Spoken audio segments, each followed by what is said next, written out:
σήμερα, την τρίτη μέρα της παράστασης μας, έτσι, κάνοντας έναν απολογισμό,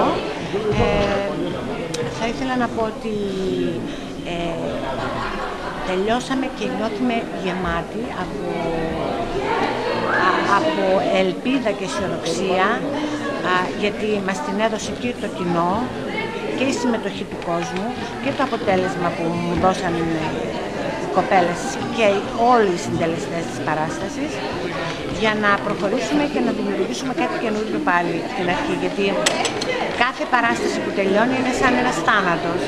Ίσως να μην μπορέσουμε να το ξαναζήσουμε αυτό το έργο, παρά μόνο τώρα στην Κύπρο που θα πάμε. Και πάλι θα είναι διαφορετικό κοινό, διαφορετικό κοινό, θα είναι μια ανάσα πάλι, μέχρι να προσπαθήσουμε και πάλι από την αρχή. Ήταν μεγάλη συμμετοχή του κόσμου, νομίζω ότι το θέατρο και τις τρεις βραδιές είχε αρκετό κόσμο. Σχεδόν γεμάτο. Ήταν ένα δύσκολο έργο να μεταφερθεί έτσι και μουσιολογικά και θεατροχορευτικά, γιατί άλλο ο πεζοσλόγος, άλλο το θέατρο και άλλο το χωροθέατρο, που δεν έχει τα στοιχεία της έκφρασης του λόγου που είναι πολύ δυνατός, αλλά και η κίνηση νομίζω ότι έδωσε εμφανώς και δυνατά τα νοήματα και όλο το πνεύμα του Παπαδιαμάντη. Ήταν ένα δημιούργημα, η χορευτική αντίληψη, εντελώς πρωτοπόρο και καινοτόμο. Ναι. Θα έλεγα ότι εντάξει, είναι μια καινούργια μορφή έκφρασης.